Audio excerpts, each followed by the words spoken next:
There are things in this world we cannot explain, something hidden just beyond our view.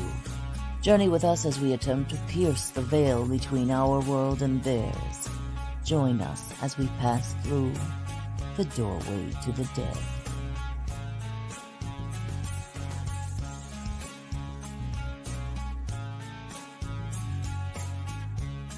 Join us at WLFE-DB.com for upcoming shows and so much more.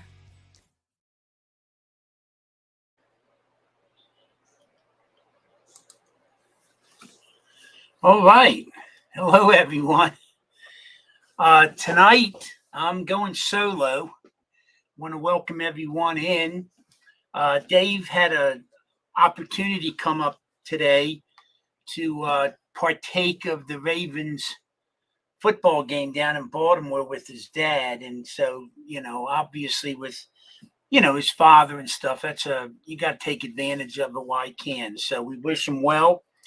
I was trying to get Lori on for this week, but she didn't get back to me. She expressed interest on coming back on the show. So hopefully we'll get her for the next show for 2 weeks. I don't know. We just weren't able to hook up. So anyhow, I'm gonna go over a bunch of stuff. We've had a lot going on. I wish everyone well. We've been having some wonderful weather here.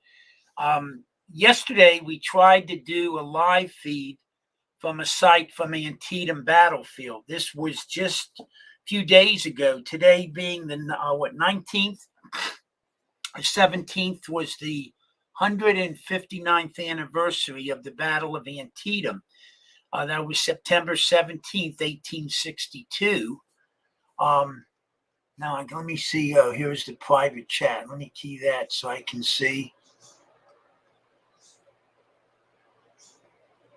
So I guess I don't have anybody coming in yet.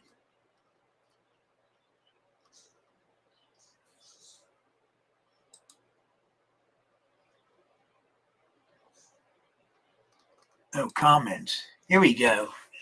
All right. So John McGinnis, you're the first one in, buddy. This was just the last few days was the 159th anniversary of the Battle of Antietam. And so we found out my wife's cousin has a property right there at what's known as the Upper Bridge in Washington County, Maryland, where the battle took place. That, by the way, that county was the first county designate in the United States with the term Washington. So while there's a lot of Washington counties, that was the first in the country with that designate. So anyhow, let's see. Okay. So anyhow, that he has a property adjoining what's known as the Upper Bridge. In 1830, between 1830 and 1860, Washington County built some 30 of these stone bridges. They were all very similar in design. They're very similar in size. The most famous of which is, of course, Burnside's Bridge from the battle. But anyhow, with that in mind, they have a property right there. Now, they had told us it wasn't heavily trafficked. These bridges are all in use today by the community, and it's still very much farmlands. If anybody's not familiar with that area, it's virtually unchanged from when the battle occurred. It's still largely farmlands. You've got Hagerstown is very close by, but you haven't had any major building or building up. The town of Sharpsburg is very small. Keep in mind, during the Civil War, the South generally used the terminology of a creek or a river nearby the battle to describe the battle. So in Confederate records, it's known as the Battle of Antietam. In Union records, it's known as the Battle of Sharpsburg, same battle.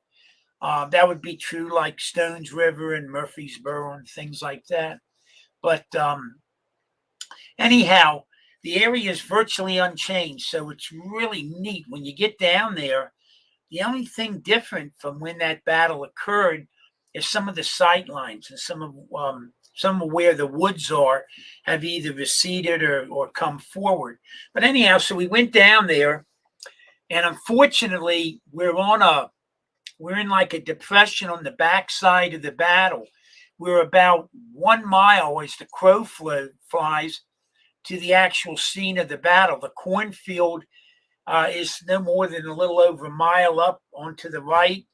The back actions where they attacked to the east woods and Jackson's group.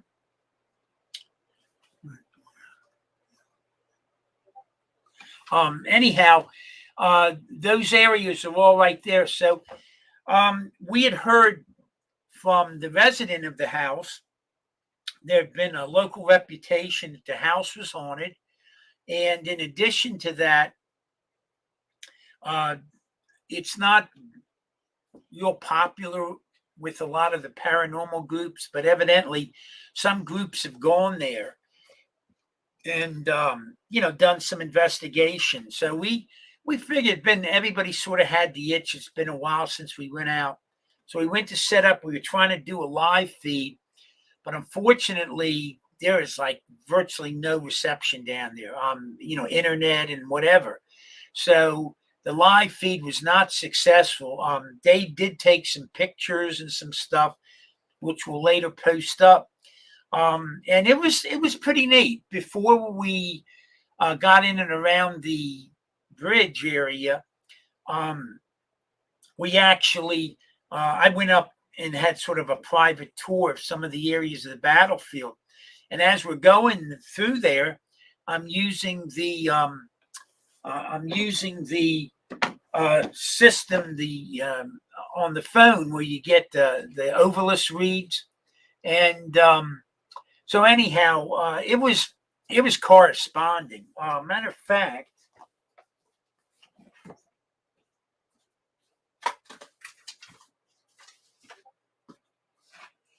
I had sent some.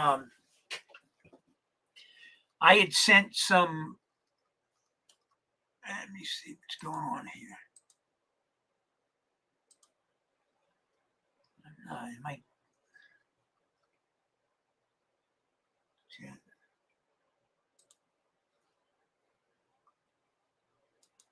I don't know, huh?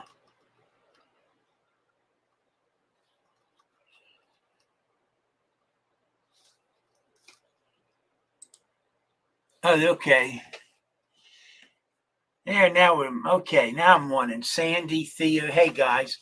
Yeah, I was driving. This is probably around 6:30, 6:30, right before dusk. I'm driving around the battlefield, and I'm using that Ovilus, on the phone, that free app you can get.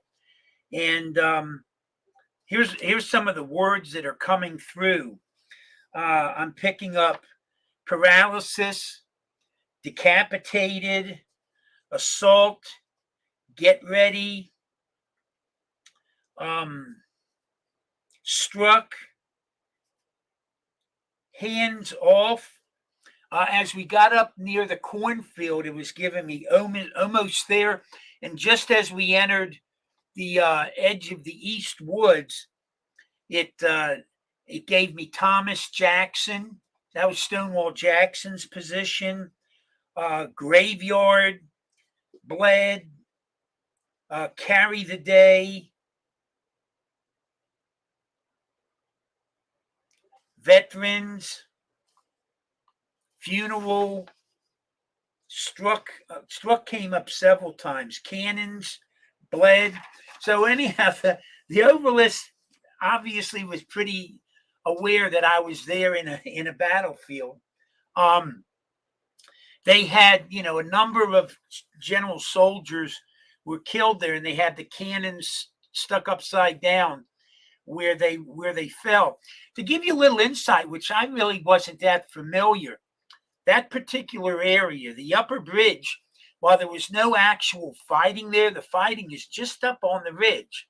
And oh, good, Jerry's out of Facebook jail. anyhow, it looks like on the night of the 16th, they moved troops.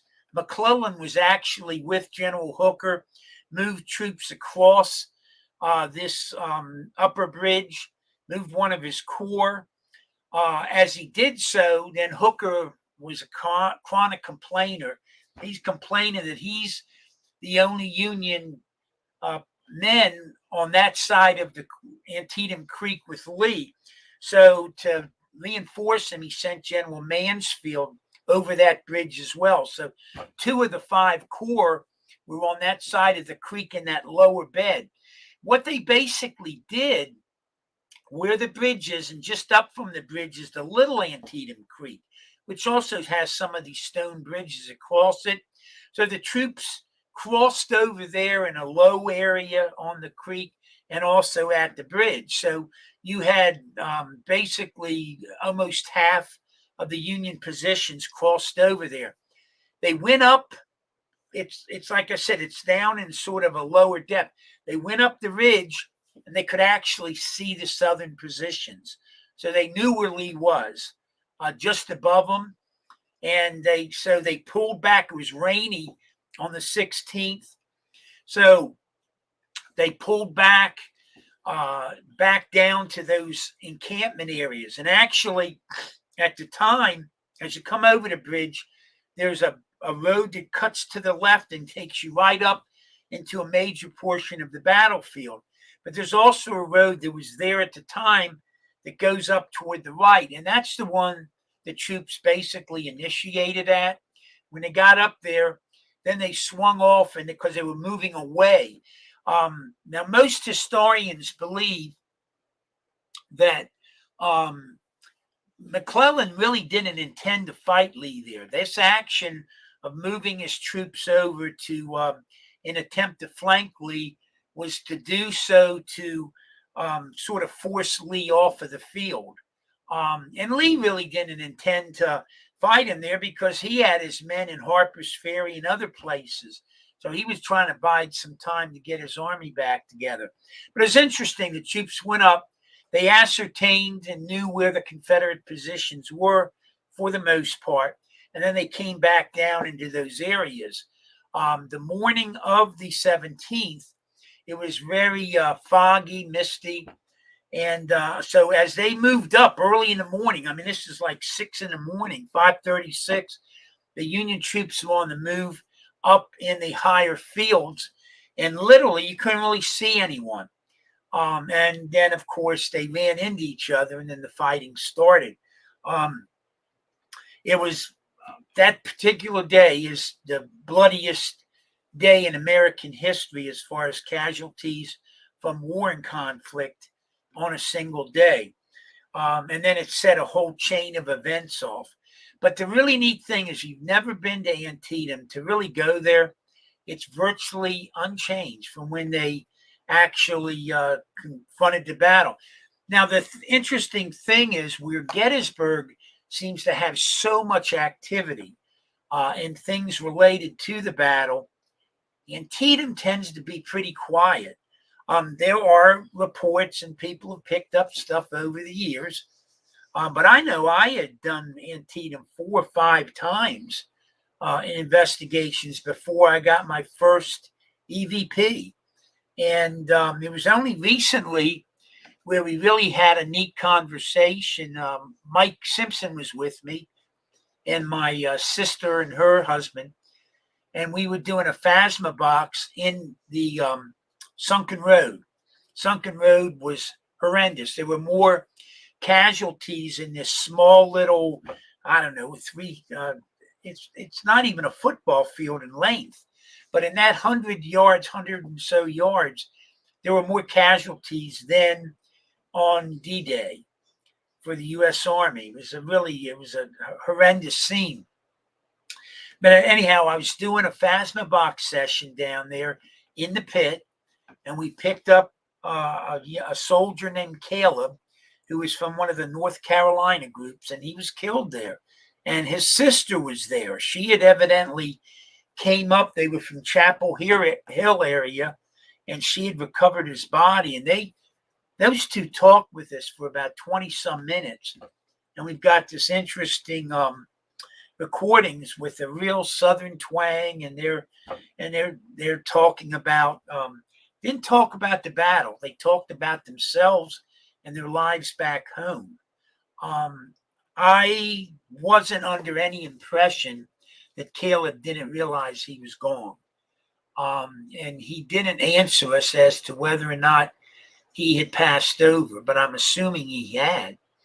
But anyhow, so we started last evening, and when we got down there, we started picking up on the K2s. This is at the far side of the bridge. Whenever I was mentioning General Mansfield, my K2s were going to red. We had a couple of them there because somebody else had one too, and they would swing up to red and then go back.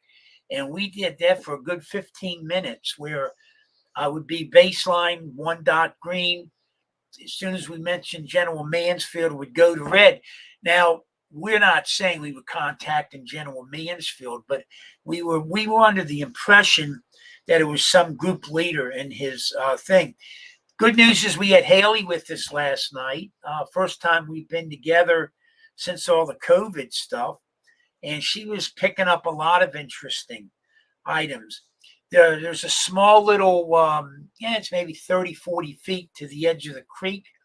We had set up some REM pods and stuff down there, and they were picking up hits all over. But that wasn't related to the Civil War. What Haley was picking up on and seemed to be in reply to her questions was it was a child 6 years old that had drowned there in the river. It's really nice. That area of the Antietam Creek is wide. It's got a little depth to it. Tubers go through there and kayakers. And I'm sure going back in the day, it was a popular swimming hole. And evidently this was a young child that had drowned there, was asking for its grandmother, a lot of terms along those lines. And Haley was picking up on that. So it was interesting. The problem with that area is, God, it was a lot of traffic. There's a lot of, so EVPs are very difficult there. Activities there. I'd like to go back, and that's Haley joining in. Yeah, we enjoyed having you, Haley. It was good seeing you again. And we'll have to try that place back. Maybe later in the season, it won't be quite as busy because this is still pretty busy area farming wise. But there was a lot of energies there.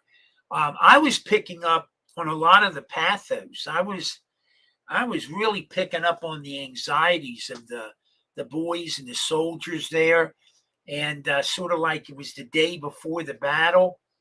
And here they are thinking they're hundreds of miles from home, don't know anybody, like, what the hell am I doing here? And then, really, I think there's so many of those young men who felt that was going to be their last night on earth. And that was really picking up. So it was sort of unpleasant with that kind of a high anxiety and pathos. Yeah, Haley, pop up any comments on that. I appreciate it. Haley was with us last night. So Haley, yes, if you would kindly key up anything, any impressions you had from last evening, the people can see them, and I'll highlight them. So it'll show up right on the thing. So yeah, whatever comments you have about that. I do want to mention the equipment company Ghost Stop. We always like to mention when people treat you right. I know there's a lot of manufacturers of equipment right now. Some are better than others. Some are pretty difficult to work with. We've purchased stuff from both Ghost Augustine and Ghost Stop, and they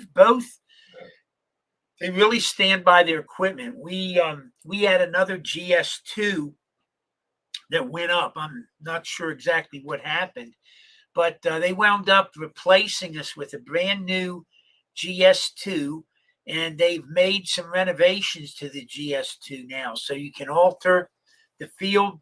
That's the one where you set up the grid and you have a little dial face, and it actually, as spirits manifest, they come up on dots on it. So that's pretty neat as far as picking up.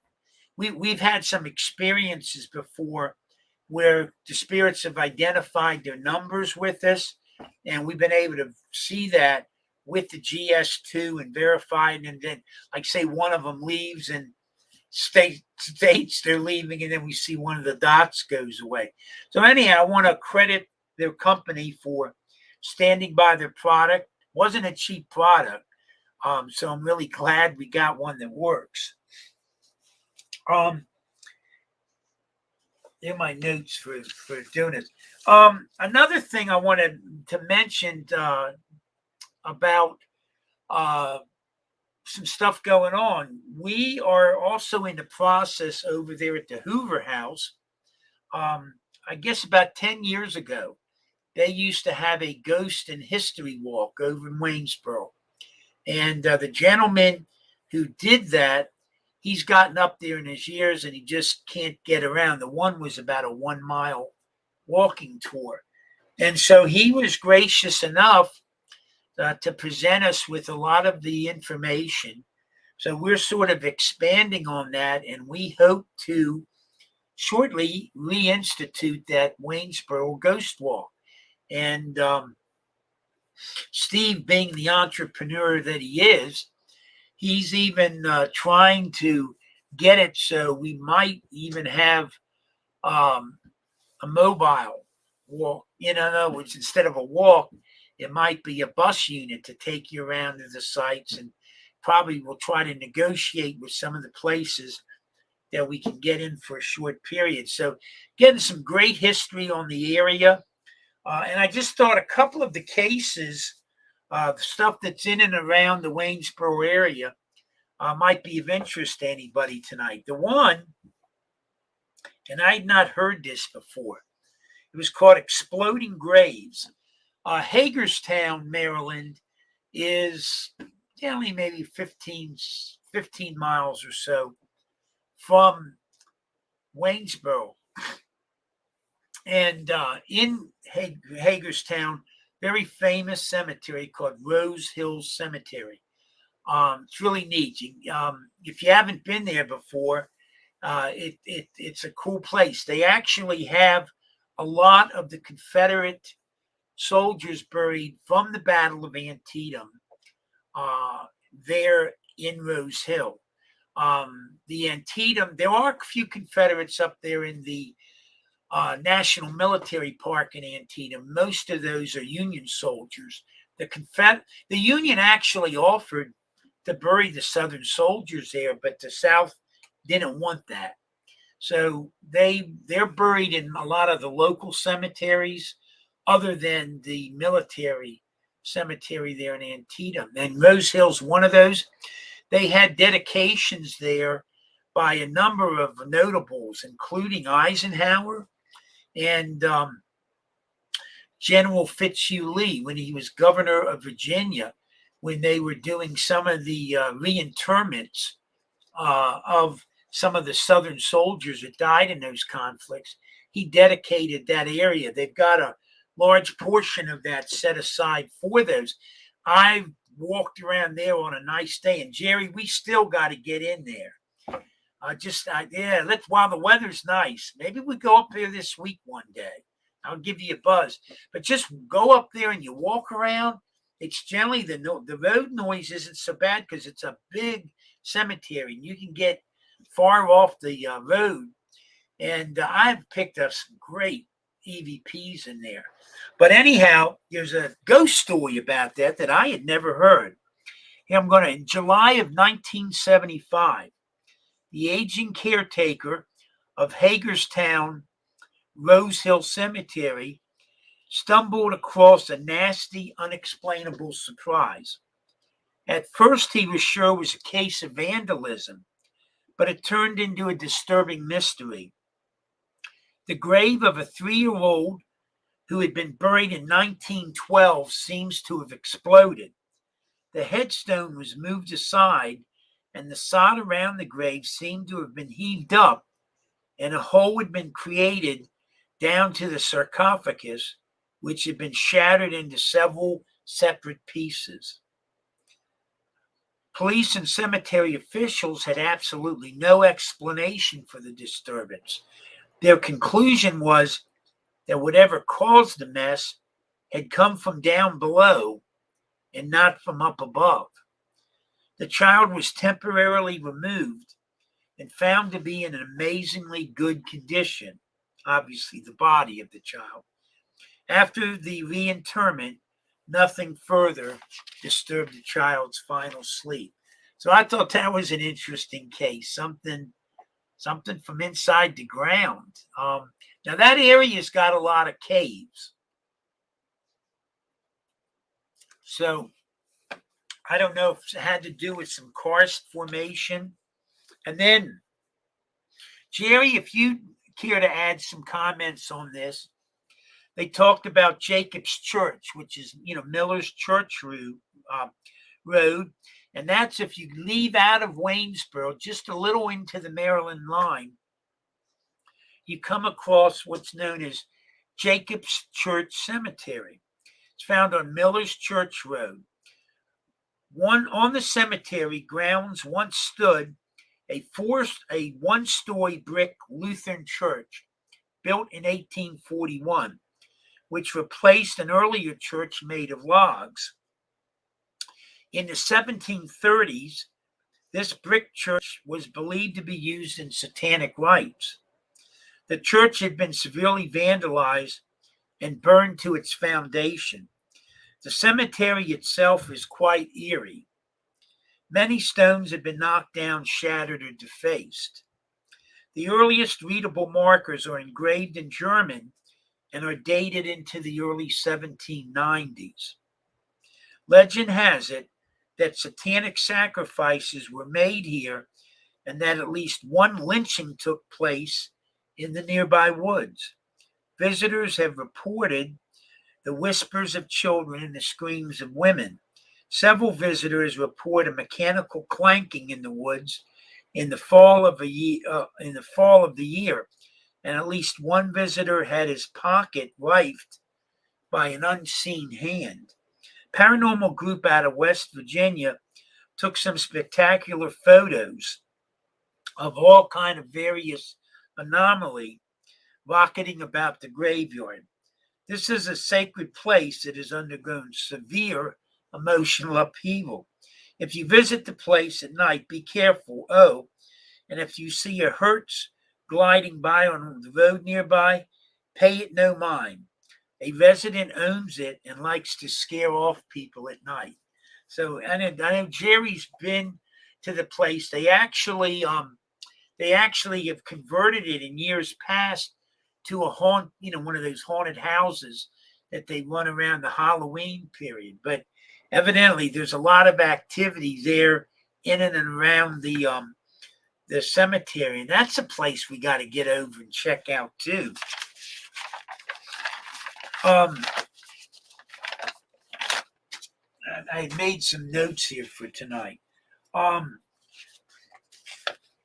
I didn't realize another cool thing is evidently we talk about what allows energy to be maintained in a given area. I know when they look at Gettysburg Battlefield, all of the limestone quartz, it's around everywhere. There's huge boulders of Devil Den and up into the hillside, and then all them little creeks and that abound in and around the area. So you've got that limestone action with the water, and you've got sort of a perfect energy mold there. So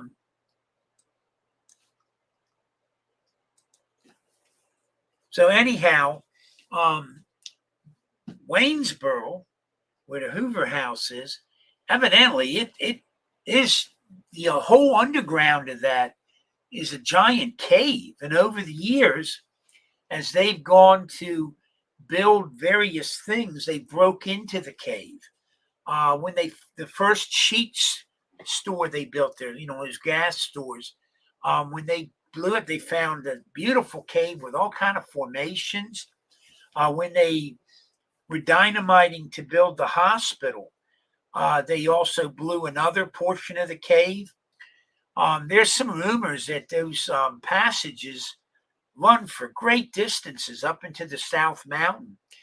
Maryland's only commercial cave is probably like only 15 miles away.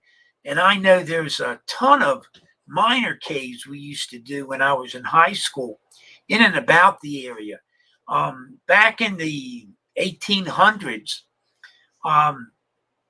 they actually had some of the areas were so large under Waynesboro with the caves that in the summertime, they often had church services in the caves for the coolness. I guess they would bring down some torches and stuff, light it up.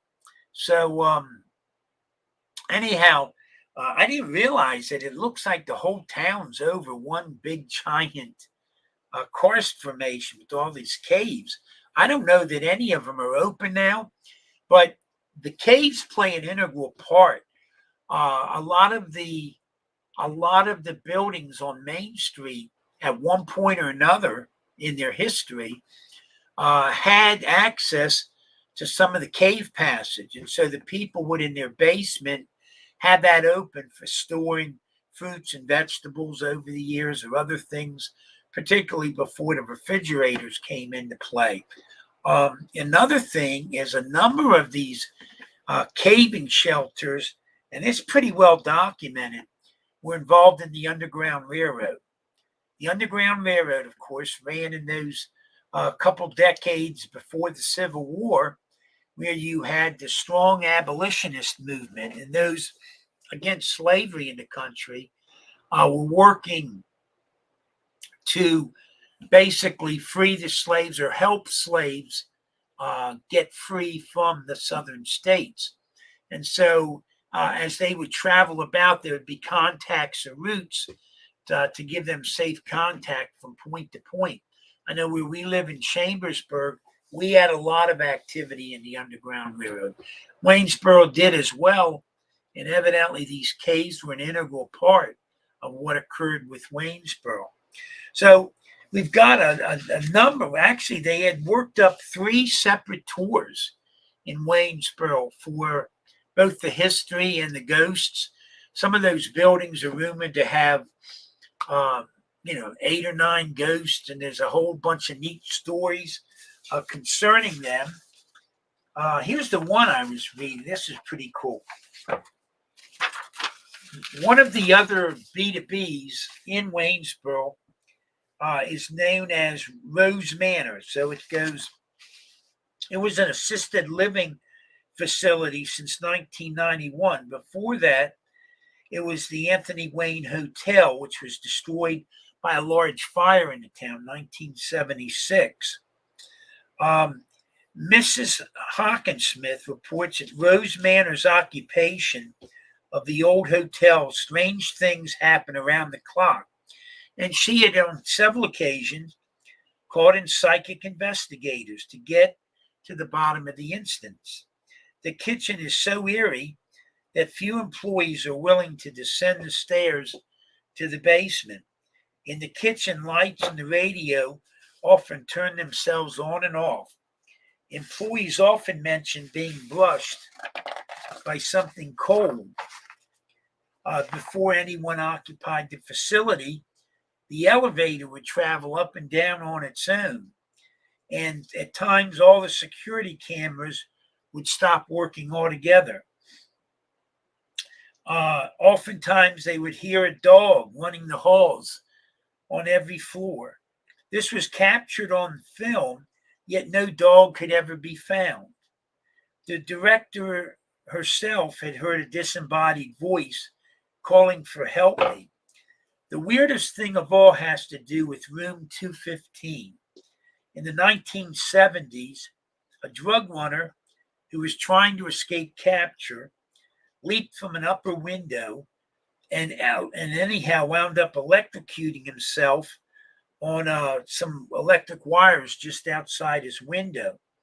Since then, Rose Manor has had 3 residents of that room who independently expressed a desire to commit suicide by jumping out of the window. None of these residents knew anything about the drug dealer's death. So I thought that was an interesting case. Probably none of those people are still alive because this, like I said, this walk is probably like 12 years old now. But we're going to give it a shot, sort of promoting the history. And we've got a little fire pit in the front. We've put out some benches and stuff, and it might be fun. And like I said, Steve, working with all of his stuff, he's probably trying to pop that up more. Waynesboro, from its history point, also has some neat stuff that I'd never heard of. And I'm sort of researching. One is that one of the first American-made cannons used in the Revolutionary War came from Waynesboro. There's also the Civil War recipient of the Medal of Honor came from Waynesboro. And I'm not sure who this is, but evidently whoever accepted Sitting Bull's surrender after Little Bighorn came from Waynesboro. The town was under Confederate control. Sometimes it says 10 to 15 days. It was in June 23rd of 1863. Keep in mind, Battle of Gettysburg occurred on July 1st, 2nd, 3rd. So this is roughly about a little over a week before Battle of Gettysburg. Some advanced units of General Early's troops got into Waynesboro, and they took over the town hall. That was his headquarters. And they often said the term skedaddle has its derivation from Waynesboro, where that they used it to describe the way the townspeople fled the town when the Confederates were advancing. So anyhow, then he put the town under martial law. And while Lee had strict orders that there would be no looting of personal property, that was not true of anything that they could use in their war effort. So the commercial and industries in and about Waynesboro got hit pretty heavily, and whatever the Confederates could use in the war effort, they basically took. So, but the people were spared. I did some research and I found that evidently there was only one citizen, I think, in the state of Pennsylvania. Now I'm not counting about, but I'm sorry, one citizen in Waynesboro who wound up being accidentally killed by Confederates. So by and large, the people, were not exposed to any kind of violence. And actually, the women were ordered to make their bread and their pies, and the Confederates eagerly ate them and all. So anyhow, and Waynesboro lies about 2 miles north of the Mason-Dixon line. And we're just sort of really getting into a lot. I know it's going to be a busy October coming up. So anyhow, we've got probably this year, I don't know that we're going to be able to have any time to really get in a neat investigation or not. Okay, Haley, let me punch this up here. So evidently, Haley's very familiar with the York, Pennsylvania area, and they had a lot of looting and that associated with the Gettysburg campaign as well.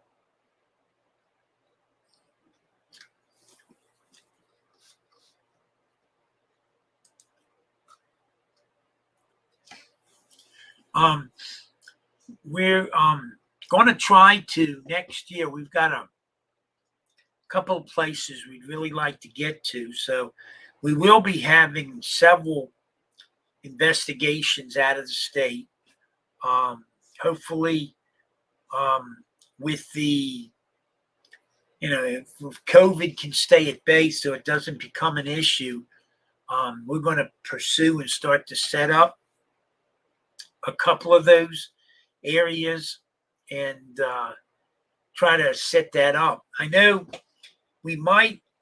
We've got some really good friends who are even looking at potential of moving into the area next year, and so we might be able to expand our group by a couple people. And I need that for Dave. Dave needs some relief. I'm afraid my physicality is getting pretty rough. God, last night I had my rollator and it wasn't too bad, but God, my legs were just so trashed. So I unfortunately, I think my days of getting out and doing heavy duty investigation are sort of coming to an end, and I'm going to probably be more processing this stuff. We're so far behind everything. It just obviously the Hoover House has taken a great deal of time and energy. We're currently working on fixing the front porch on that. It's always something. It's an old place, but it's got its own real charm. But we still intend to get out to a couple neat places, and it's sort of tough. I don't want everything falling on Dave, so hopefully Haley gets better.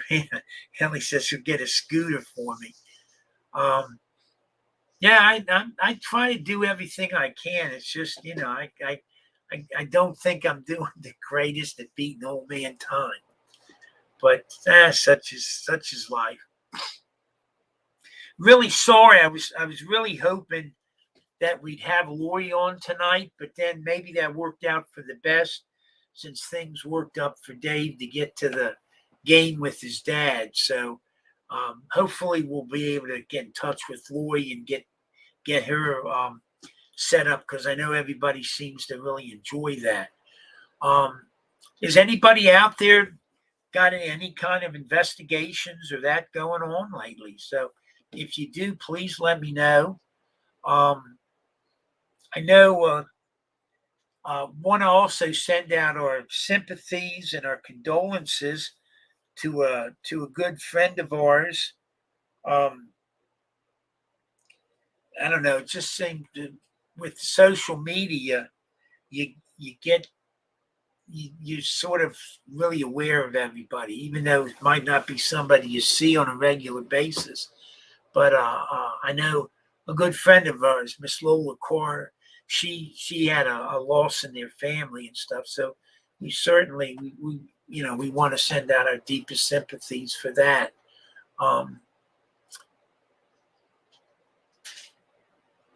We had I guess a story I'll relate, which was pretty interesting. I told Haley about this last night. My son had been this a couple months ago, and now I guess my son had been diagnosed with lymphoma here a couple months ago, and we weren't sure how significant it was, what staging or whatnot. So they had ordered a full body scan to determine the level of the cancer and stuff. In the meantime, almost immediately, we had at the Hoover House, we had my deceased son come through, and he basically wanted to tell me that the results of the scan would be encouraging. And it wasn't but a couple days after that that my mother came through, and she basically had the same message. And finally, a couple days after that, my son came back through and gave me a hug and verified that same message again. And so when we finally had the full scan and all, turned out my son was in stage 1. So they were, instead of having to go chemo and everything, they were able to they're going to do radiation. So anyhow, Spirit was right on that. I wasn't sure if I was reading something into it or not, but that was pretty cool. Sandy evidently is doing the Emory Theater in Cincinnati. That's one I have not done. And John is at here. Oh, that's right. Next here. That's right. Next Saturday's the world's largest ghost hunt. We're not participating in that this year.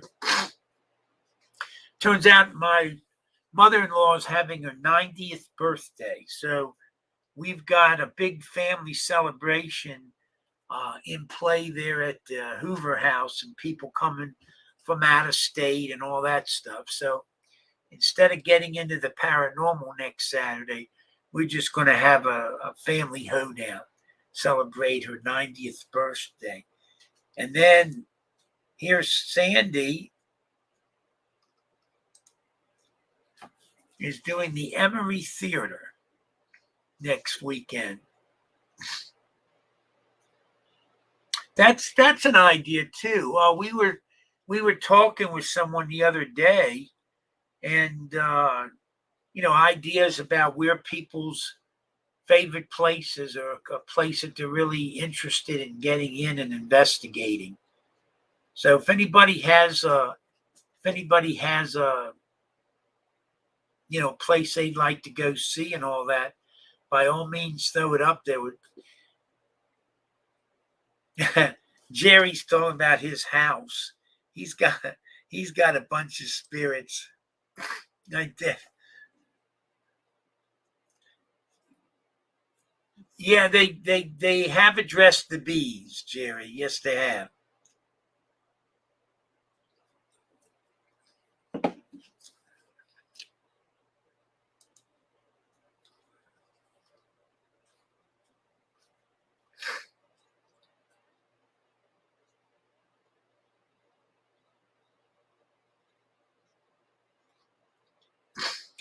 So Haley says she's doing this Prospect Hill Cemetery in York.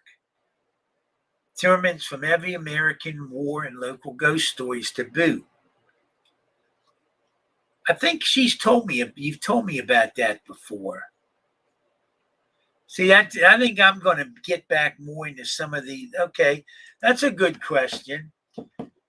Haley, you want to pop up and tell us what cradle graves are?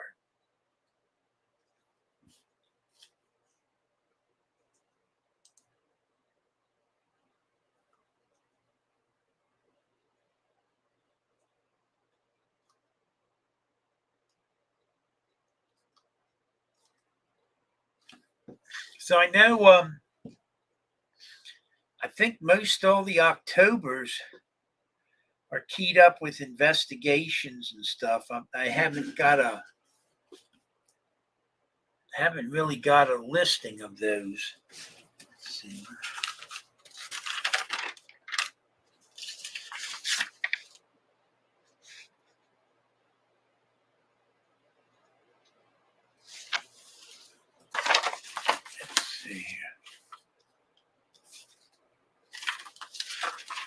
Oh, I know. There was one other interesting story here.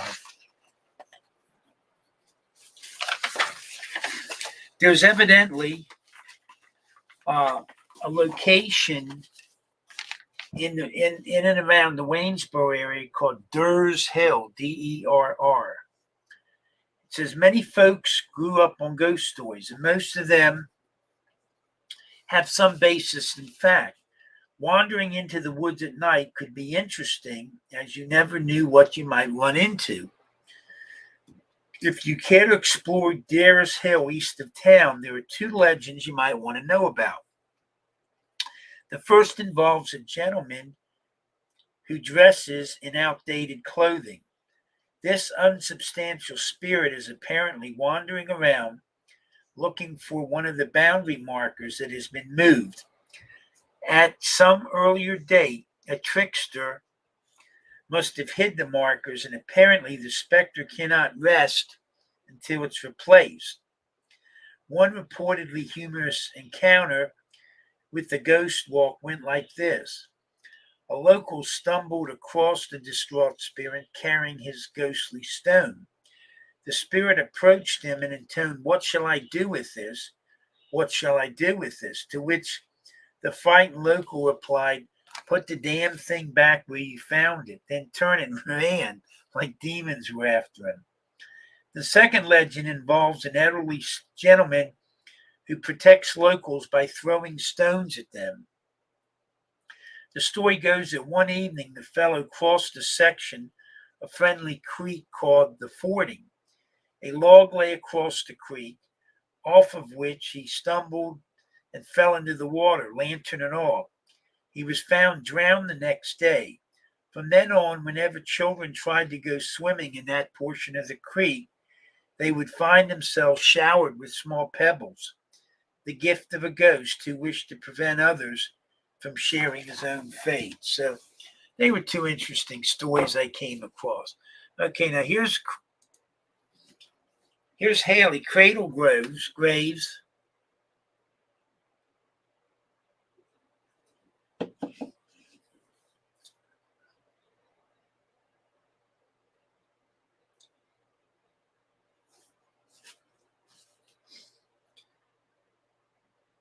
Now it's interesting the variety of graves down on the outskirts of Petersburg, Virginia. There's a Bradford church, and that particular graveyard is known because the one little chapel in there, it was made in honor of the Southern soldiers in the Southern states that fought in that war. And the beautiful stained glass in the chapel, it's a small chapel, but it's all Tiffany. It's all original Tiffany glass, priceless. And they have put Lexar and things around it so it can't be damaged. But anyhow, when you go there, you'll see the stones laid out like a table, most of them the size of a picnic table, and probably 4 feet off of the ground, 3.5, 4 feet off of the ground. And basically, what they did in those cases is on Sundays after church, people would make up dinner. They'd go out to the cemeteries to pay honor to their ancestors and their relatives. And anyhow, you could scoot a chair or whatever right underneath the marker, and you put it, and there was your picnic table. You pay, and then now they're inscribed, so the name of the individual and all the pertinent information is on the top of that stone. But the stone's laid out like a giant picnic table, and so family would go out there and basically spend the Sunday having a meal at the graveside of their loved one, and that was very common practice. That Bradford church is also credited for being the first Memorial Day. The in that area that evidently it became a situation where on a certain period the school kids would take flowers and whatnot and go out and adorn the graves of the Confederates that had passed away in the war with flowers or small little flags or whatever. And somebody passing through sort of saw what was going down and expedited on that.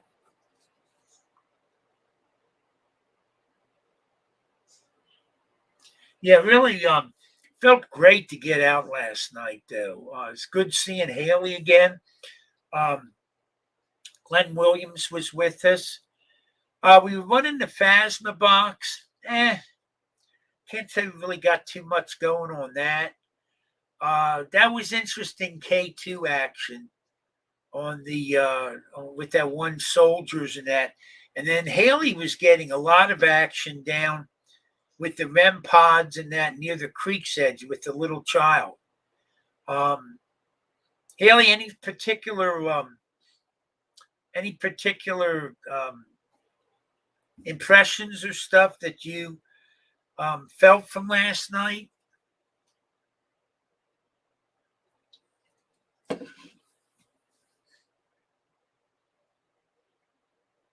Oh, okay.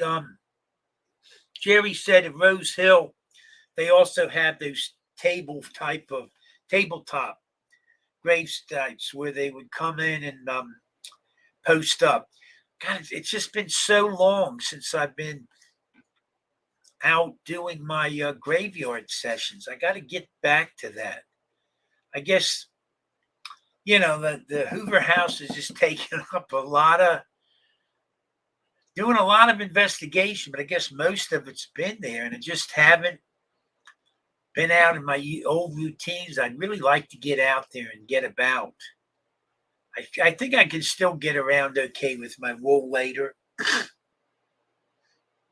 So, trying to think.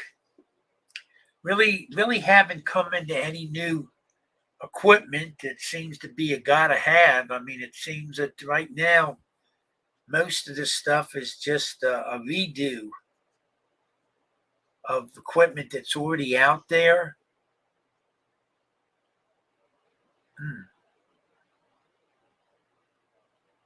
Well, tell you what, let me go ahead and punch this in. Take a break here. I'll try to do this without screwing everything up. As you know, I'm not the most technical guy, so let me see if I can.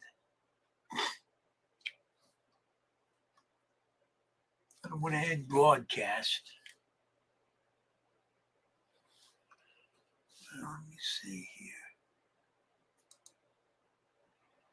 I want grand. Okay, grand. Okay. Click on black again.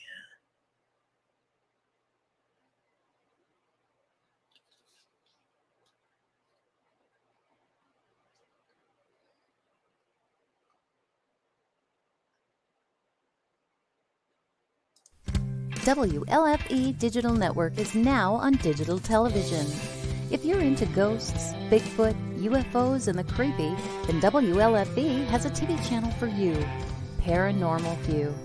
Watch all of your favorite WLFE video talk shows on one channel. Shows like Paratalk Radio, Step Into the Paranormal, Skeptical Help Bar, The Creepy Parlor, and more. Looking for something else? Do you support the LGBTQ plus community?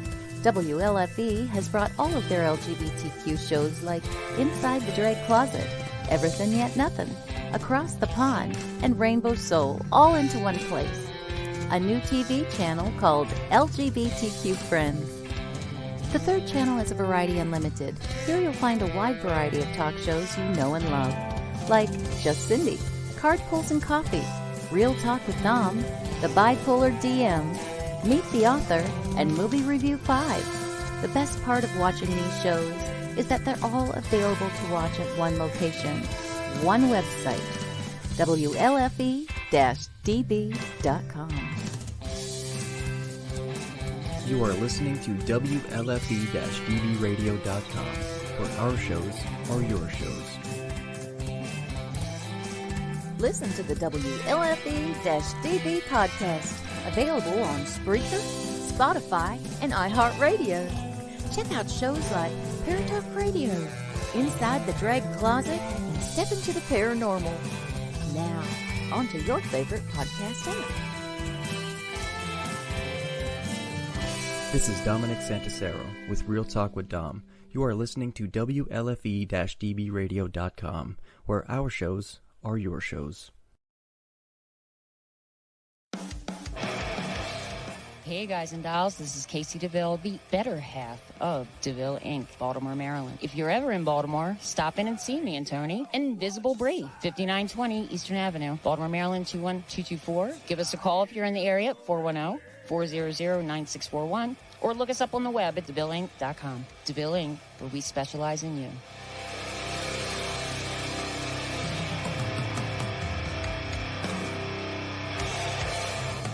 Oh, yeah. Life just got sweeter now that WLFE-DB has merchandise. Show your support by purchasing your t-shirts for WLFE, Paratalk Radio, Inside the Drag Closet, and more. But it doesn't stop there. T-shirts, coffee mugs, tanks, buttons, cloth bags, and more. Go to WLFE-DB.com. On the top bar, click on the merchandise tab and bam, there you go. You got merch. Support the shows. WLFE-DB.com.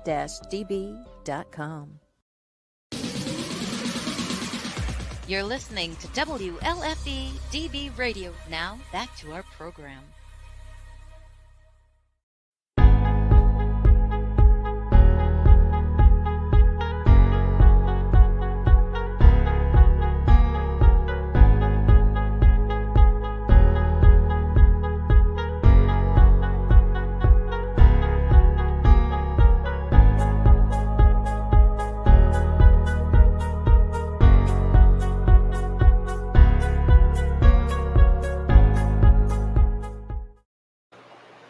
All right. Well, we navigated that.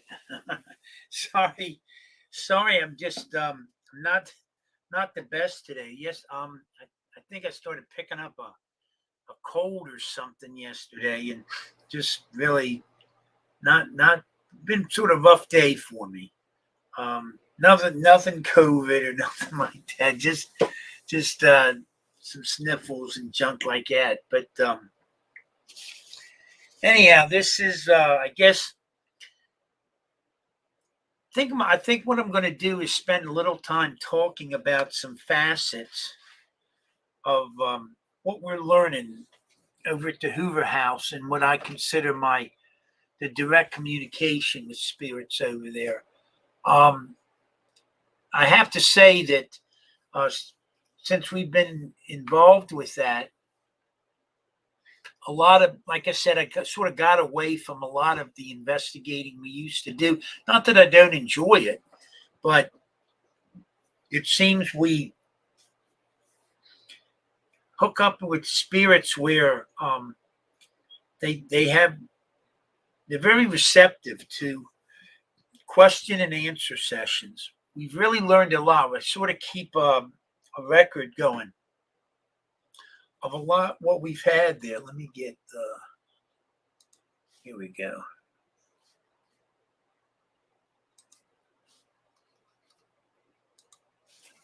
Let me get here we go. Okay, here we go.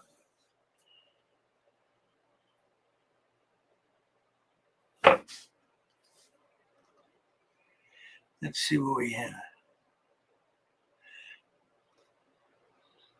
Okay, I'm going to post this up. This is from last night. Haley posts, I got a nice welcoming from a Southern soldier. Oh, yes. Yeah, I remember that. I do think there were a lot of different energies, the shifting of which were really fast. We go from the little guy to a Union soldier back to something from another time period. Definitely interesting, just difficult to hold on to one particular energy. I totally agree with that assessment, Haley. And then when she says the nice welcoming from a Southern soldier, that obviously is tongue in cheek. I guess he sort of was aware of Haley's sentiments, and so he wasn't mincing words.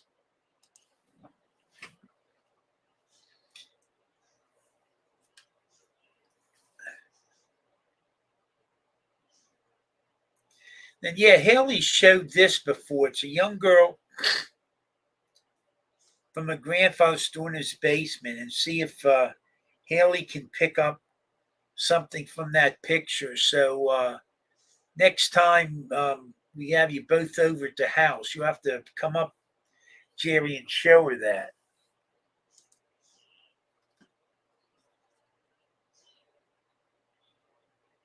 Yeah, that's right. I forgot. We were getting reactions with several of the generals that were present in and about that bridge.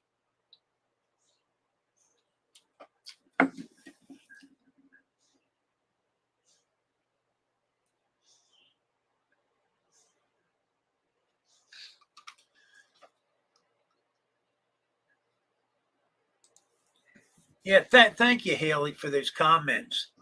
But yeah,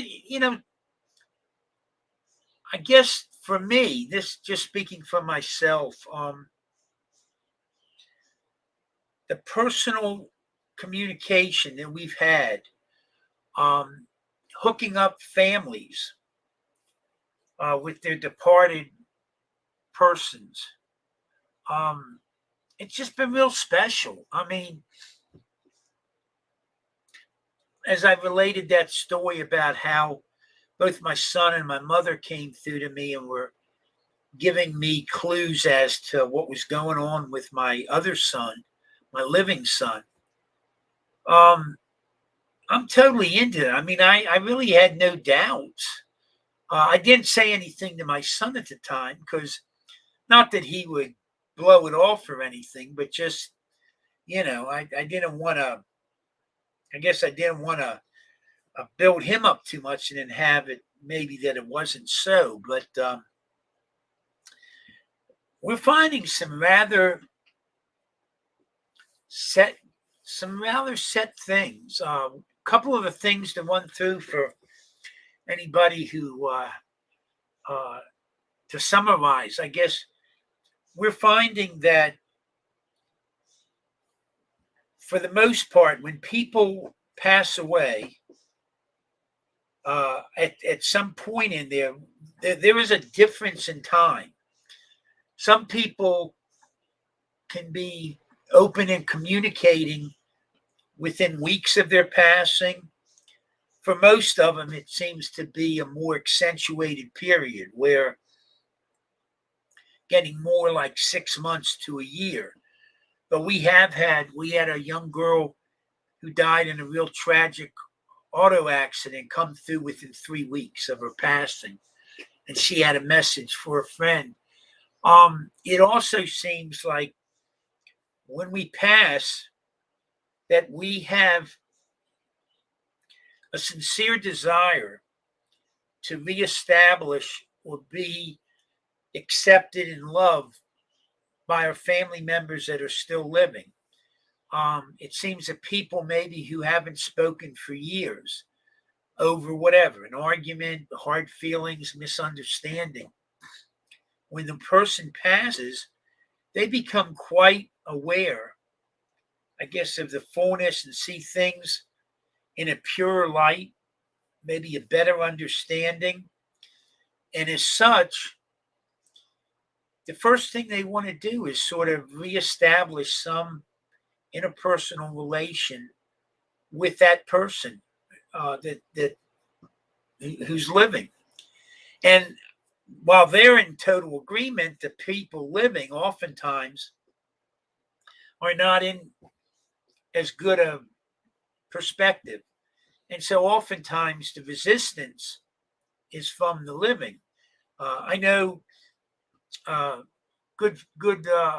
husband of my cousin, he had not he had gotten estranged from his whole family years ago, and really had very little communication, hadn't spoken to him in years, and most of them are gone now, and they were coming through uniformly wanting to reestablish relation with their son, brother, whatever.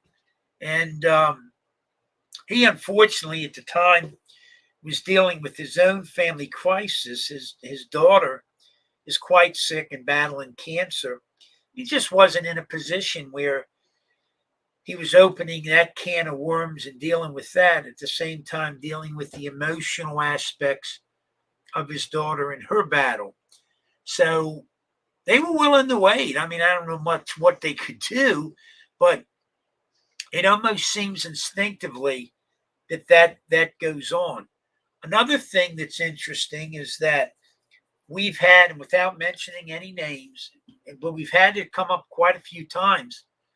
Let's say somebody has passed away, and maybe oftentimes it's money. The person's had some money or assets or whatever, and the family's in some kind of chutzpah about who's getting what and all that. And so there's a lot of contention in the family.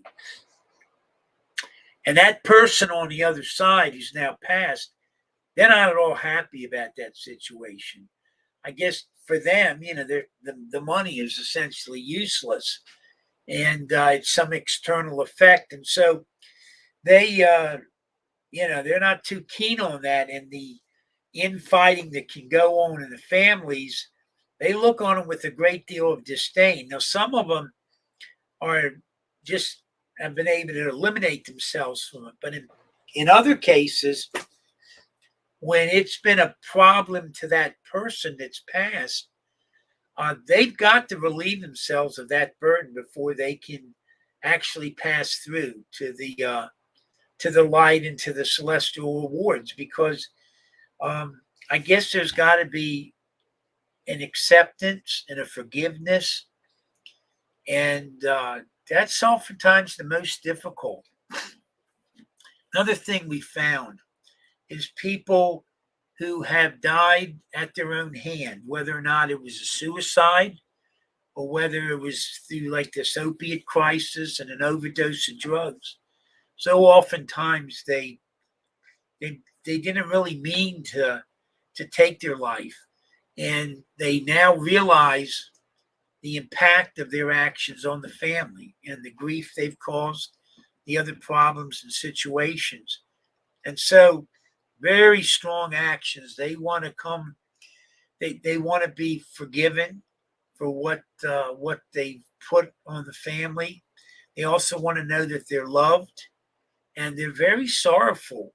And oftentimes it's the person coming to realize that they're forgiven for their actions. So a lot of times in these cases, the act of forgiving yourself for what you've done is oftentimes the hardest.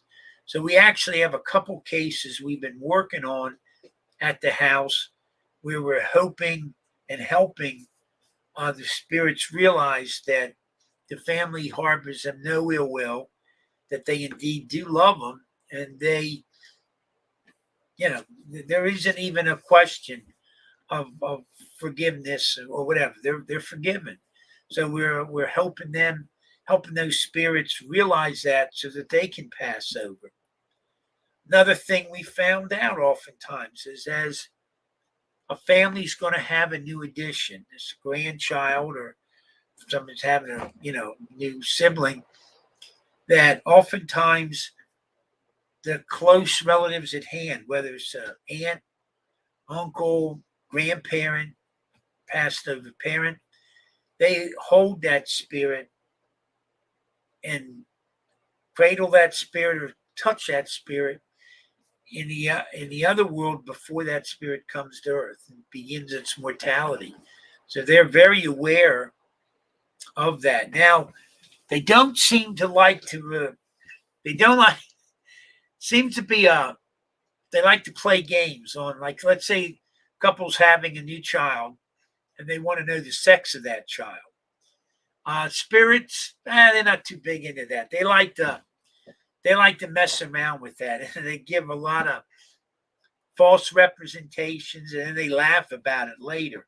So we found we don't trust too much whatever the spirit's going to tell us about the sex of a new entry into the family, because they like to sort of play games on that. And then later, when we'll confront them about that, they'll laugh at us. And, it's like we shouldn't have even asked that question. Spirit, a new soul is a new soul.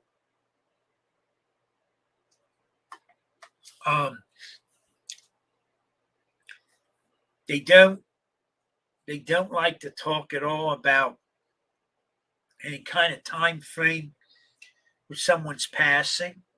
Like if someone's dying with a terminal disease, they're not about giving a time frame. They're about reinforcing the fact that loved ones are there and waiting for them, that everything's in place to receive that soul, that everything will be fine. So they'll give all kind of comfort and support along those lines, but they're not into so much about the timetable. I get this impression There's a lot of factors that go into play, and the good Lord will know, or whatever governing power, when that proper time for the person's mortality to end will be. I don't know that if a soul's crossed over and they verify that they've crossed over and they're in the glory, let's call it that. I don't know that I've ever had any spirit relate that they're in any kind of angst or pain or any kind of suffering or anything. I mean, they're always in a really good place. They're very appreciative of so much, and they pretty much openly express love and concern. Things about eternal life, about families and the eternal nature of families, they're constantly being reinforced. And I think when you start reflecting and looking at all that, you sort of see that. You see that commonality. They have told us about things in the future. The future is the future is not written in stone. There might be things that it looks like have a high probability of happening, but as to whether or not they ultimately happen, there's a lot of factors that can come into play there. And one of the factors that Spirit has told us is the power of prayer and that incessary nature that evidently our loved ones are about us on a constant basis and constantly reinforcing their presence, letting us know they're around, letting us know that, things will be okay. And yet, in that framework, they oftentimes require a catalyst to be able to act in behalf of someone. And so prayer becomes that catalyst, and it's a very strong effect. So, oftentimes, especially when you see the social media and people are undergoing variety of stress, health, whatever, and they're asking for prayers or, best wishes, whatever. That's a powerful tool. It's not to be underrelated. Obviously, there's a lot of factors that come in and what will happen. It's going to happen, but it really does. Prayer and that type of open display and concern for another person has a strong effect, and is allows spirit, family spirits and whatnot. Yeah, I'm going to post from Holly here.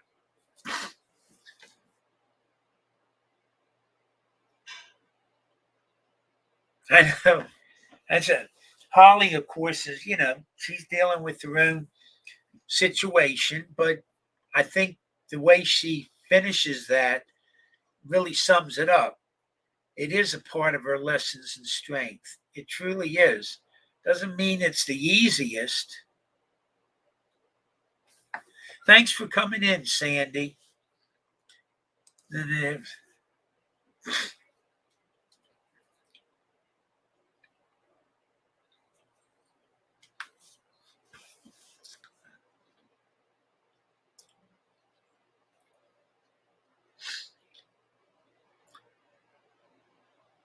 Yeah, and Hale, that's a great point. Earthbound spirits, let's just say they're the most probable mischievous, in the sense that, you will get the less positive aspects. They may want to be a little manipulative.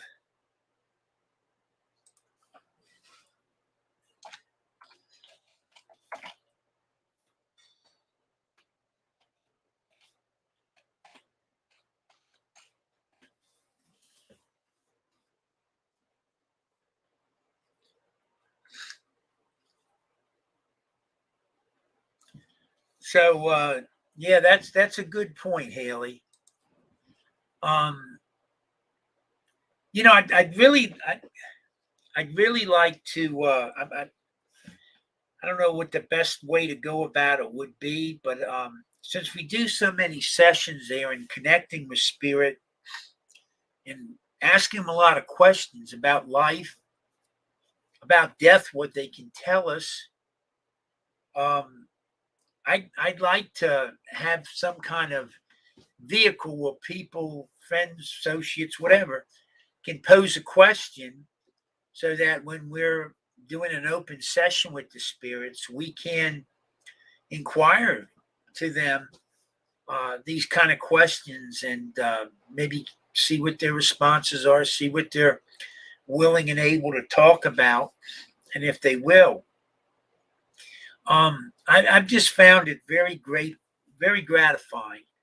Um, I know we had a session here. I guess it's going on about 3 weeks now, where we had a Holocaust victim come through. It was a family member, and this was an individual that was killed in the Holocaust as an infant in Hungary during World War II. And wow, that was an amazing session. We really started with total zero and total darkness. It wasn't a matter of seeing the light. I mean, they were just in they were just almost enslaved by what had happened to them, and I guess just so much terrible negative energies. So we actually requested some angels and that to come in and help, and they did. We had about 5 angels present that were working for this individual.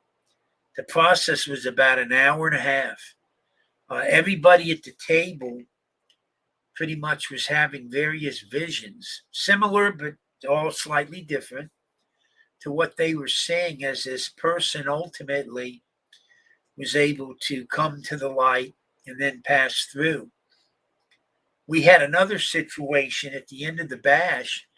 We were in the back hall at the Wyndham, and there was a number. Susan was there, and a number of people, and we sort of had an impromptu session with the table there. And Cisco had picked up earlier on a spirit of a seaman, naval kind of person, in that back hallway, and she was picking up the sensation like one would have if you were on a boat and the rocking motion of the water and whatnot. And she had asked us if we could try back there at some time to make connections and see what was going on, if we could help them. And sure enough, we made contact with them. Turned out it was somebody who'd been shanghaied years ago and had died at sea. And of course, they were so upset about what had happened to them. And anyhow, we were able to pass him over, and it was sort of amazing as he was able to release a lot of the burdens, and as he was able to see the lights, he was like running at the end, and the table was pretty violently going back and forth, like in a very excessive rocking motion, as he ran to the light. And at the very end, he made like a leap into the light, and he was over. Those sessions take a lot out of you, but I don't know. It's so gratifying. I mean, one thing we're really learning is there are no secrets in death. It comes through. I'm just wondering if, with like there's that case that's going on right now with a young woman and a fiance now missing. I'm just wondering if I don't know, it might be neat this week to try to do a table session and see if Spirit would give us any insight into something like that. Hey, it just came to me. I wonder if it was giving me the idea.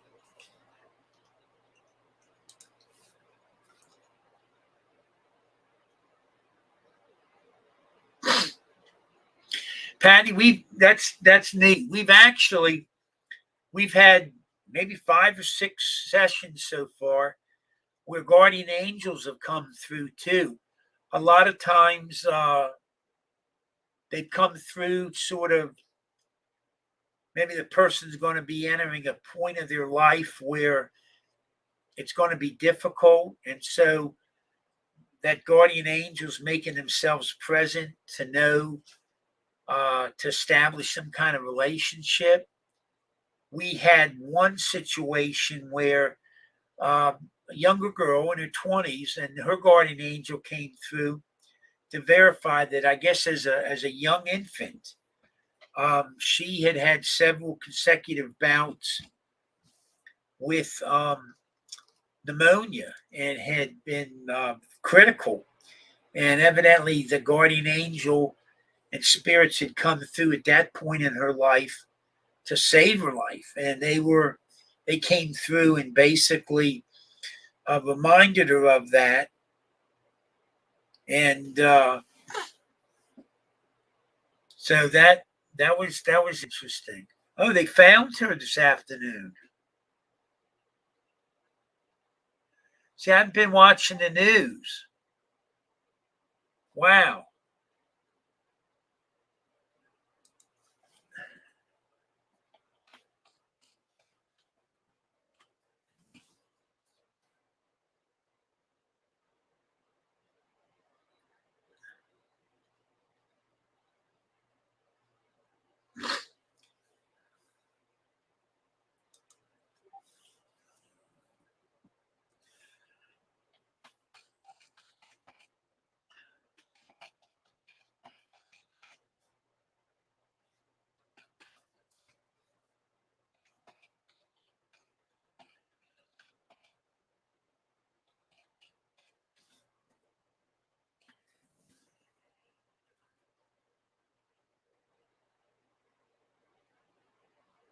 Wow.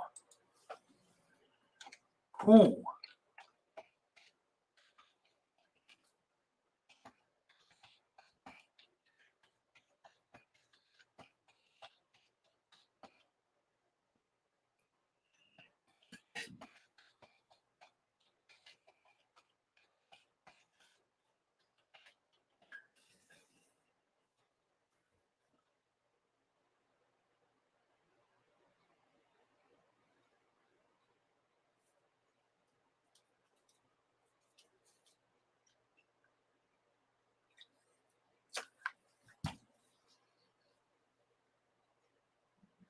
Well, that's cool.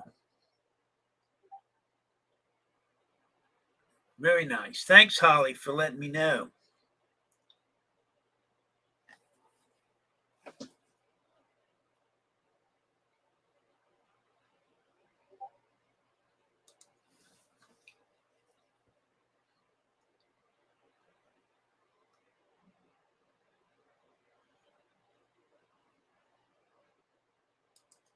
Oh, that's cool.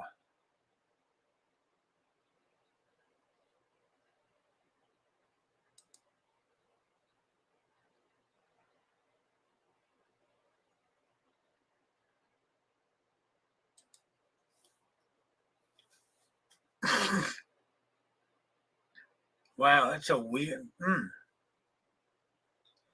Yeah, that's a real remote area, and you're into all that,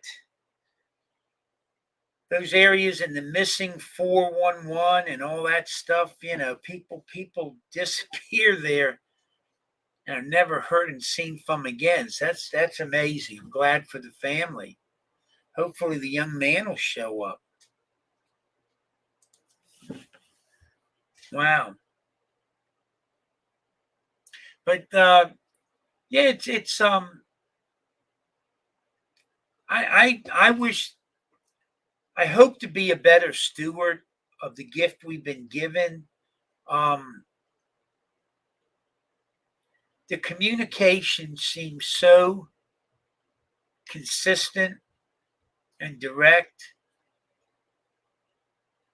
And oftentimes, when we're doing a session, whether it's Big Dave or Steve or myself or even another person in the room, you almost get direct feeds from the spirit into your mind. You either see the names or see the faces, or hear the voices, and it's like you're really tapped in.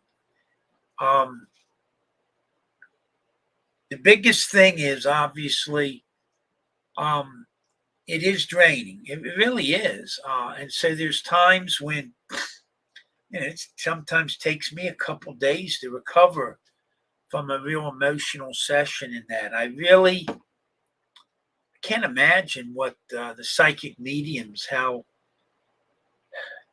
they go through this on a regular basis, and they do so willingly. I have such great respect for them and what they do, and their willingness to do it. Because sometimes I find myself a little bit reluctant because I know I'm going to sort of be trashed the next day or two, and I'm not about trying to say that I've got anywhere the sensitivities and abilities of these amazing people, but I'm just saying, even from my diminished aspect, God, it takes a lot out of you. And so, the Lori Johnsons, the Katie Turners, the Tammy Knightons, even our friend Holly, um, um, Janet, Haley, God, they dealt with that their whole life. And I totally understand what a burden that can be, as well as a blessing. It is a two-edged sword. And I guess the trick is to find the proper grounding and all that. That's why, it's when they talk about haunting and spirits and all that, I don't know. To me, it almost is laughable anymore because it's such a part of your life, whether you realize it or not. Spirits are always about you. They're always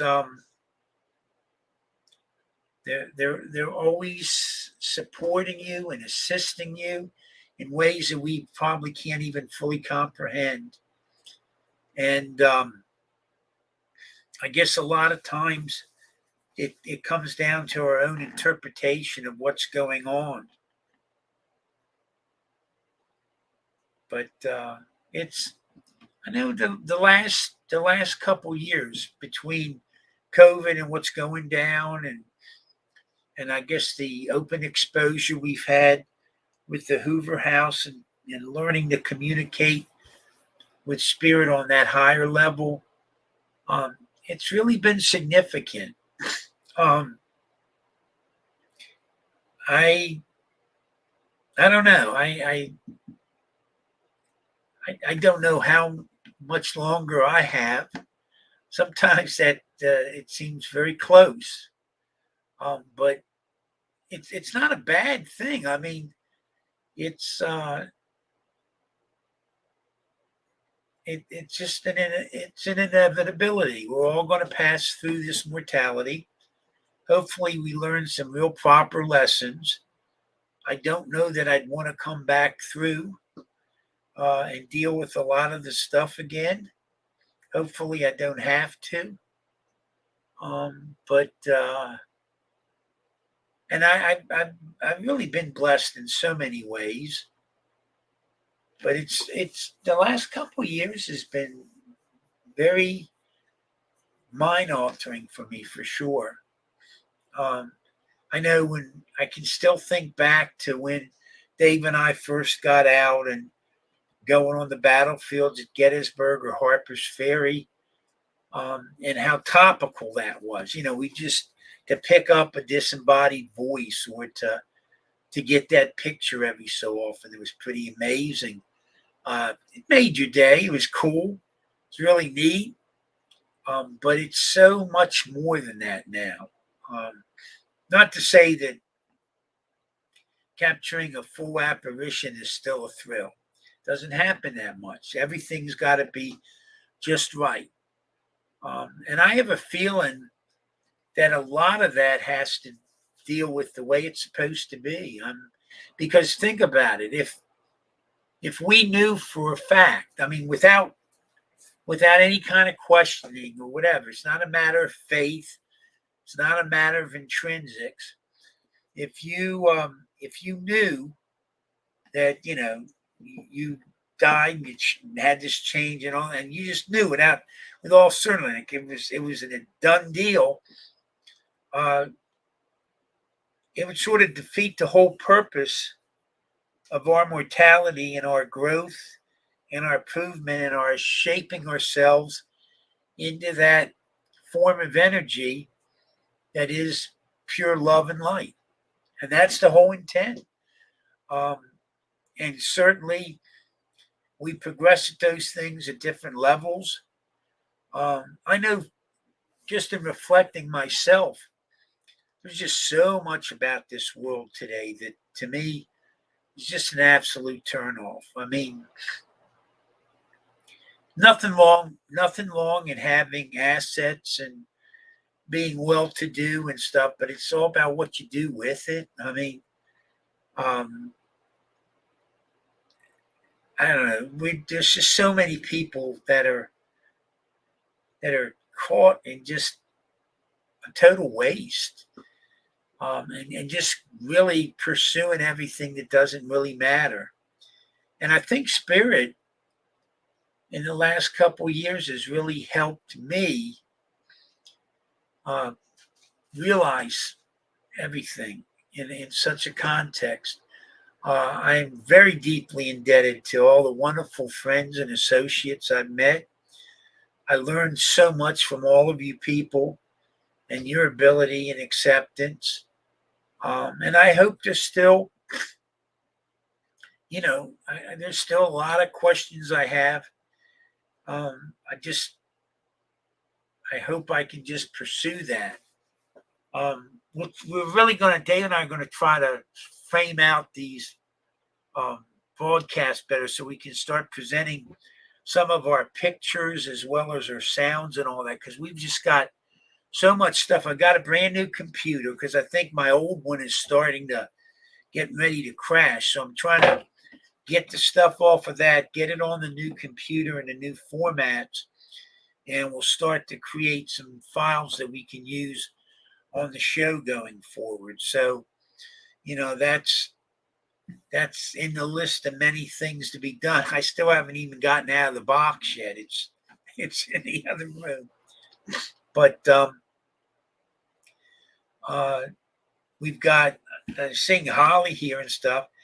We've still got Kane 3 to try to get in next year. And of course, there's a lot of factors, things going on as to, when we can do that practically.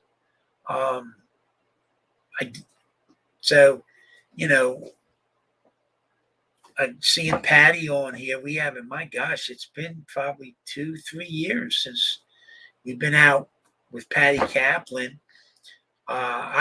We'd love to get back to Keeley Mansion. I had sent a couple messages to Adam, but I never got a response. And, since we switched over to Ted's show, we really haven't been doing anything with Rob and Nikki, and Rob was the contact up there at Keeley. So hopefully we can get back up into Keeley again. I know Haley loves that place. That was where she first cut her teeth. Yeah, and then all that material to process and put together for Kane 3. Yeah, I'm really looking forward to doing that again. I remember how exciting it was when we first met you and got to learn about Kane, and the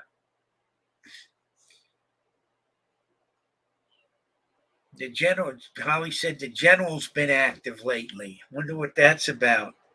Probably. Yeah, let me face that. It's probably because the shape of the country lately. It's got everybody sort of going off. Yeah, then Haley. Anna was an amazing lady up at Keeley. What a for a woman in that period, so highly educated. And then Jerry still hadn't got in the Bel Air house yet. So we got to, oh my gosh, just, we got a lot to do. I don't know, maybe we might be able to swing some with Haley. With Bel Air, Jerry. I think Kristen may, somebody was in there recently. So I think maybe that's opened back up. Yeah, and see, Patty's had a bunch of surgeries. She's all set up now. She's the $1 million lady. So, God, I'd love to be in Trans Allegheny. I think about all I could do is get in a building, and I just camp in there and let everybody else do all the periphery.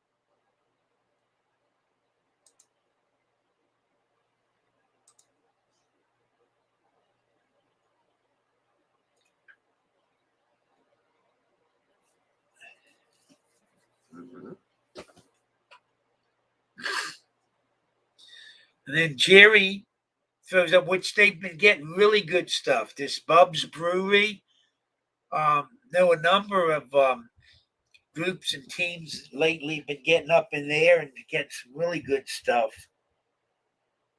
We gotta, it's a shame. Went over yesterday. It's been so while since we've been out, and damn, between the Hoover House and our place, we got our stuff all scattered. We never could find our one illuminator. It's here somewhere. Dave and I gotta get our crap together, man. We just it's not been good. We had stuff thrown all over the place. Then I even went in the SLS, and the charge cord wasn't in that. I've never had that happen before. I did find it, so it is charging, but we've really been a mess with our equipment. Problem is, for several months now, my energy is really at times been almost non-existent, where it's all I can do to get a few things done. I'm trying a bunch of different diets and, my homeopathics and all that, but we gotta get you, Patty, down here at the Hoover House sometime too. You'd love it. You really would. Haley finally got to see the Hoover House. Yeah, I'm gonna try to fill up the end of the year. God, I forgot too. I got an inventory came up. I gotta do. We're sort of disbanded the inventory outfit, but I have one last customer trying to get a couple jobs in. Oh, that's good. Yay. Glad your SLS is finally working. You waited long enough for that.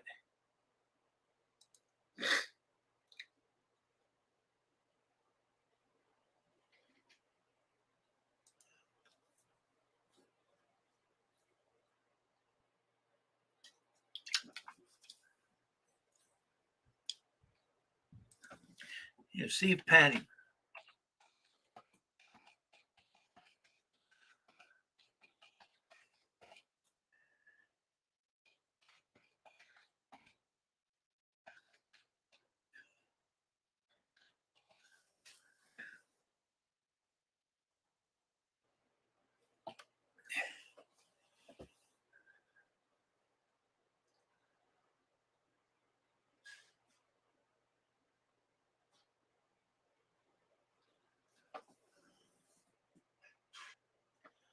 Ah.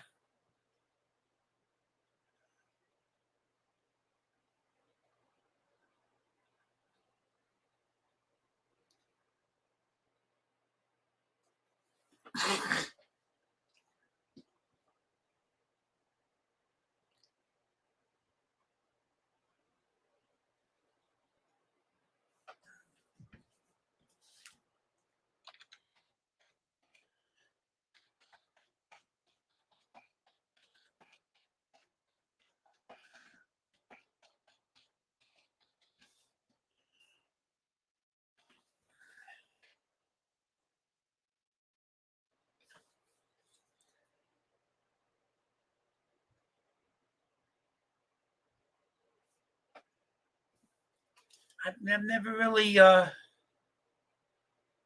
I've heard of haunted trains, and the various stories concerning haunted trains. I didn't know what's the stories about the trestles.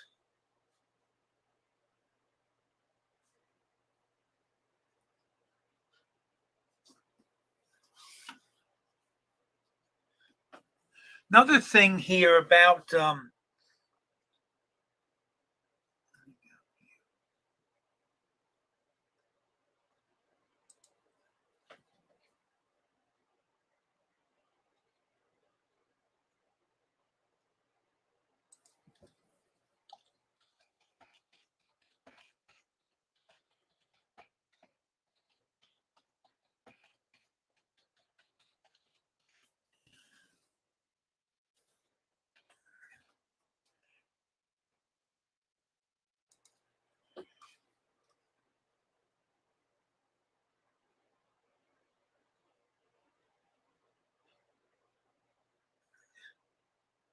that's neat. I mean, I know we have a building here in Chambersburg that looks pretty good from the outside. It actually even has a new roof on it.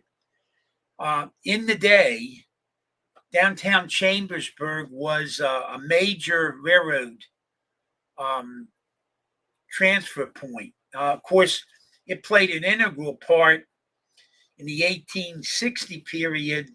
John Brown was in town, and he actually had carts of pikes, those metal wooden pikes, marked as Bibles that came into town right on Main Street and was used in the insurrection at Harper's Ferry.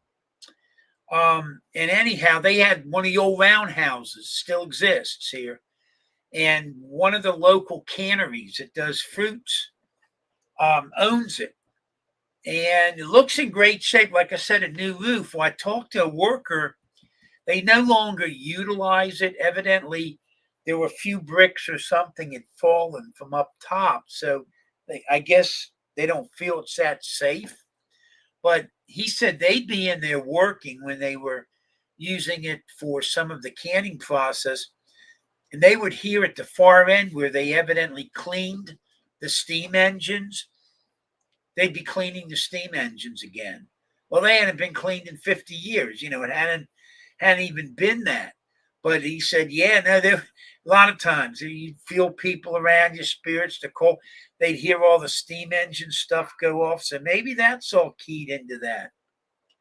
Now let's see what this is. Brandy Gap Tunnel. Let me write that down.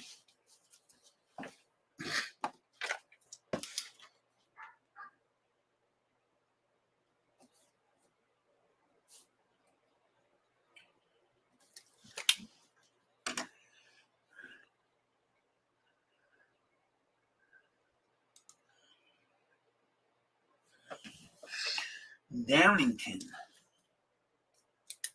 Huh.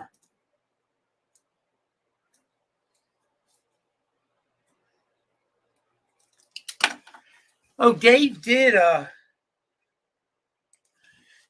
tell me an interesting thing. I guess one of his old coaches, I think an old football coach from high school, was telling him about Crownsville, the mental hospital in Maryland, outside of Baltimore there. And it's really fascinating history. There's a PBS documentary about that. And yeah, Dave said, sure, it's great, but we don't know anybody connected with it. I don't know if the whole facility's closed down or just a lot of the buildings, but evidently this coach of his has some connections or works for the state of Maryland or something. So he had told him, let me see what I can do about that. So, no promises, but that would be amazing if we could get an in and some approval to do some limited investigation up at Crownsville Mental Hospital. It was created for blacks in the period. I believe it was like the 1930s, it was in the Depression eras, and they built the majority of the buildings and whatnot. Now, of course, it changed over the years, so later it took a more general population. But yeah, that was a mental hospital in Maryland that was originally created to handle the black population. So, I guess at that point, even some of the mental facilities were in a segregated basis, different time, different era. So anyhow, that popped up, and it just dawned on me too. There are a couple places of we really gotta get on the roll here. I gotta get myself together. I really hope I can get some energy and get up and about because certainly there's a lot of neat places and a lot of neat work to do. And I'd love to get out again investigating with some of my old friends. And it was so good to see Haley the other night again. Um, and you know what? This week I think I'm going to make a point of getting out one day just to do. If Jerry's still around, I'm going to contact you. Maybe we get up here to Rose Hill and run a Phasma box session, see what we can get. So I think I'm going to try that. Want to thank everybody for staying with me.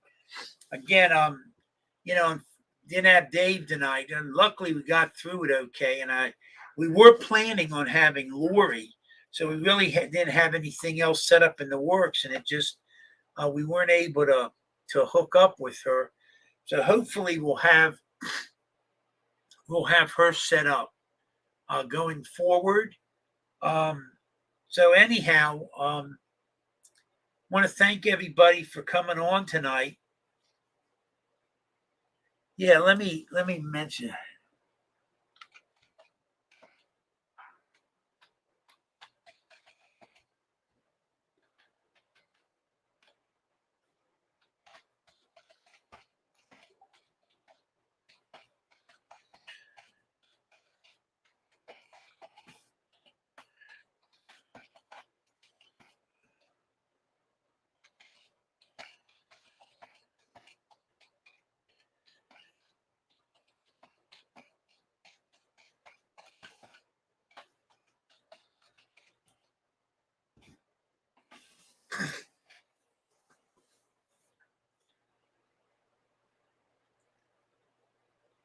So, want to thank everybody for joining in tonight. And hopefully we'll have Lori in 2 weeks. If not, I'll have another guest host.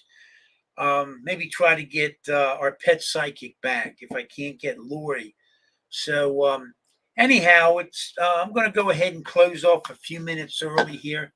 Want to thank everybody for coming through tonight, sticking with me. Should be hopefully if the weather holds nice, we should have a couple really fine weeks coming up here to get in some investigations.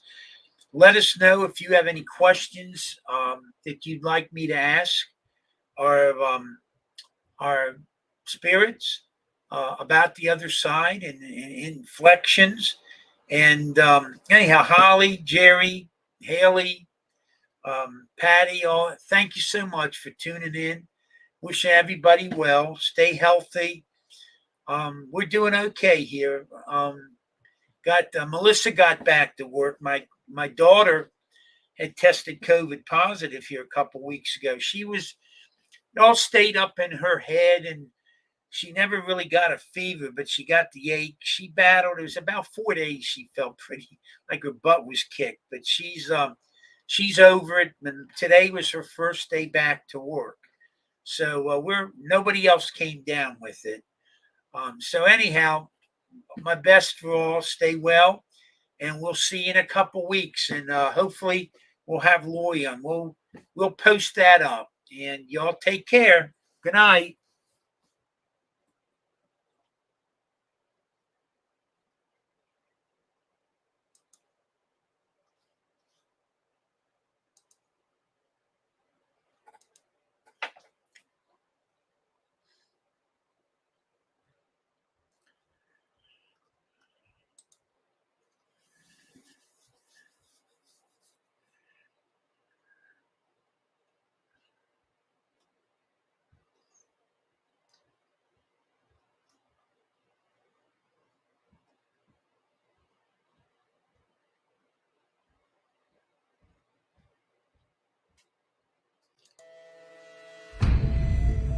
Thank you for joining Dave and Jim on Doorway to the Dead. Catch us next week right here at 8 p.m. every Thursday as we open the door to paranormal discussion and more.